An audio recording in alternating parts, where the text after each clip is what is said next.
Chers collègues, cette proposition de résolution permet de débattre ce soir d'un sujet trop méconnu et pourtant central dans la vie administrative et politique française, l'externalisation des services publics.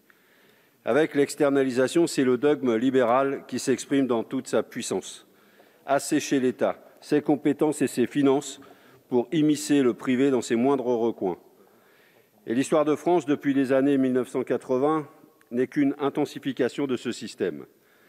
Depuis la privatisation des grandes entreprises nationalisées d'après-guerre jusqu'à l'externalisation des tâches intellectuelles de cabinets de conseil stratégiques utilisés par le président Macron, cette longue histoire de la libéralisation et de l'appauvrissement de l'État et de ses compétences ne date donc pas de ce quinquennat.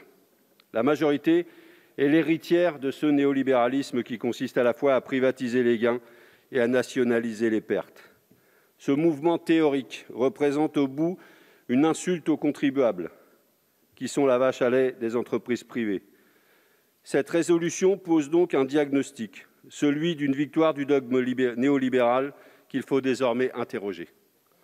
Et je parle volontairement de dogme, parce que, vous le saviez, sans jamais le remettre en cause, vous le servez.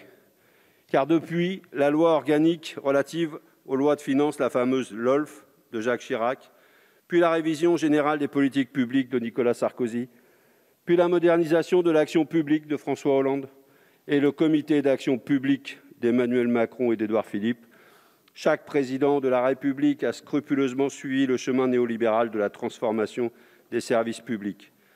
Les premiers artifices qui ont été proposés étaient la privatisation d'infrastructures. Le scandale de la privatisation des autoroutes via des concessions qui engraissent depuis 15 ans les actionnaires des multinationales à hauteur de plusieurs milliards en est l'exemple le plus criant. Cette pratique a permis aux sociétés d'autoroutes d'engranger des profits colossaux au détriment des usagers, de l'emploi, tout en augmentant les prix des péages sans contrepartie. Les partenariats publics-privés, ces fameux PPP, qui sont venus après, sont eux aussi un véritable gouffre financier pour le public et une poule aux œufs d'or pour les exploitants privés. Des contrats trop importants pour que de petites entreprises locales y répondent, des malfaçons en grand nombre, des coûts d'exploitation extrêmement élevés, des coûts de construction et d'exploitation totalement invraisemblables. Et je ne parle pas des remboursements d'emprunts pour les petites communes, par exemple. J'ai en tête le PPP pour construire le ministère des Armées à Ballard, dans Paris, où les pouvoirs publics ont découvert que les imprimantes étaient facturées près de 10 000 € l'unité. Les PPP démontrent à eux seuls la rapacité des multinationales à voler l'argent dans les poches des contribuables pour les remettre dans les poches de leurs actionnaires. Avec la privatisation et les PPP, ce sont évidemment les fonctionnaires qui ont été supprimés en très grand nombre, affaiblissant considérablement l'État dans ses savoir-faire. La fonction publique d'État a perdu près de 200 000 agents entre 2005 et aujourd'hui. Chaque jour, depuis 2005, c'est 35 emplois qui sont supprimés dans la fonction publique. Chaque jour. C'est sans compter le transfert dans la même période de 220 000 agents vers les établissements publics qui sont sous contrat privé. Et à tout cela, il faut rajouter la diminution des dotations de l'État aux collectivités territoriales qui ont été obligées de diminuer drastiquement leur budget de fonctionnement et qui ont dû sous-traiter certaines de leurs actions. Évidemment, la suppression et le transfert d'autant de fonctionnaires, ça finit par se voir. Et ça s'est vu. Ça s'est vu dans la justice. Ça s'est vu et ça se voit dans l'enseignement supérieur. Ça se voit dans l'éducation nationale à tel point qu'on n'arrive même plus à trouver de professeurs pour répondre aux besoins des enfants. Ça se voit dans les services publics du sport. Ça se voit chez les policiers, chez les douaniers, chez les contrôleurs du travail, chez les contrôleurs fiscaux et évidemment dans tout le service public hospitalier. La crise n'a pas pu empêcher de retirer le voile sur la situation des hôpitaux. Et que dire de la diplomatie française qui a perdu la moitié de ses effectifs en 20 ans.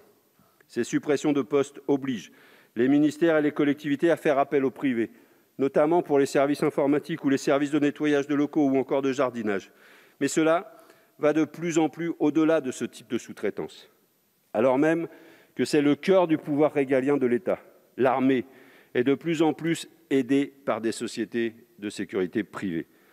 De la même manière, la sous-traitance massive dans les ambassades de France de par le monde affaiblit la sûreté de nos représentations à l'étranger. Mais si le statut de fonctionnaire offre des emplois stables et correctement rémunérés, les entreprises titulaires des contrats usent et abusent de contrats courts, précaires et mal payés, comme ça a été le cas pour les femmes de ménage de l'Assemblée nationale. Où est la plus-value sociale? Où est le progrès lorsque l'on remplace un fonctionnaire par un intérimaire?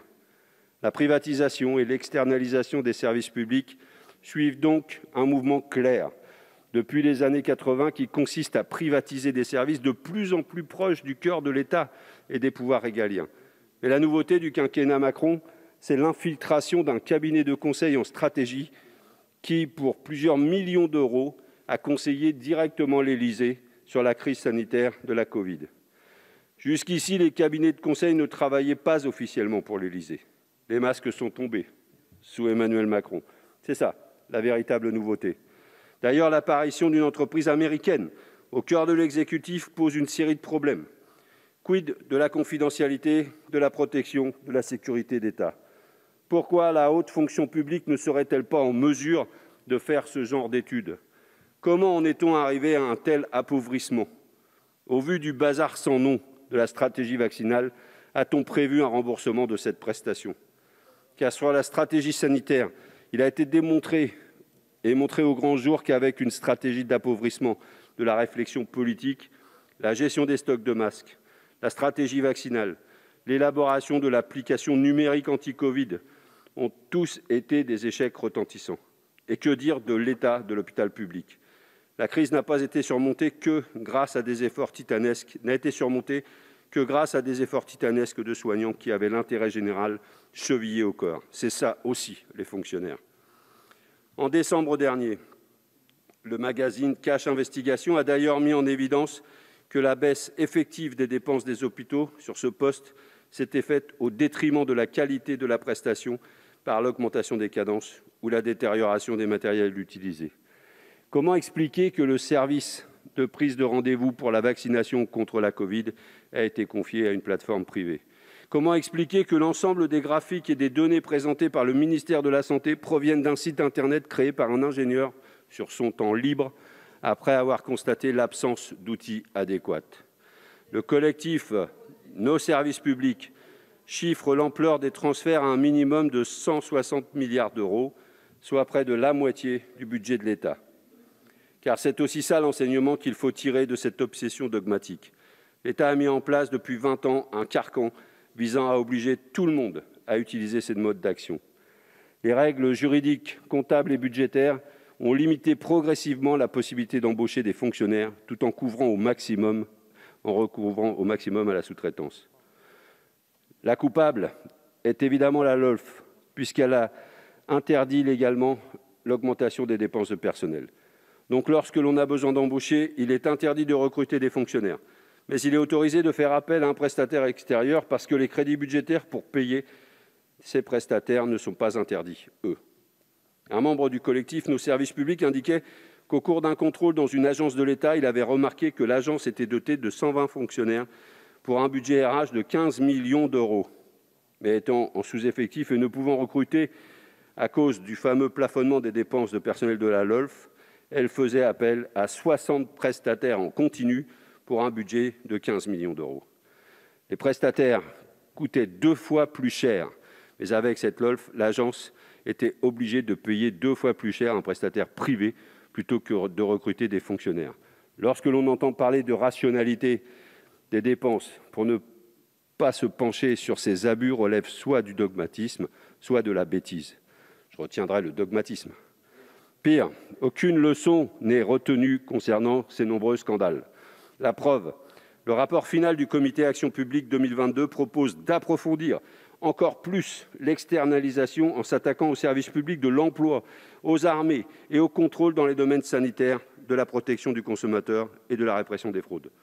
Le rapport préconise même le transfert de 150 km de routes dans les concessions autoroutières existantes, comme si cela était efficace économiquement et financièrement pour l'État. Madame la ministre, nous vous invitons aujourd'hui à évaluer enfin les coûts de cette politique, En regardant les incidences budgétaires de ces externalisations, de ces éventuelles conséquences sur la qualité des services et des compétences publiques, sortez du dogmatisme, posez-vous les bonnes questions et donnez-nous les bonnes informations.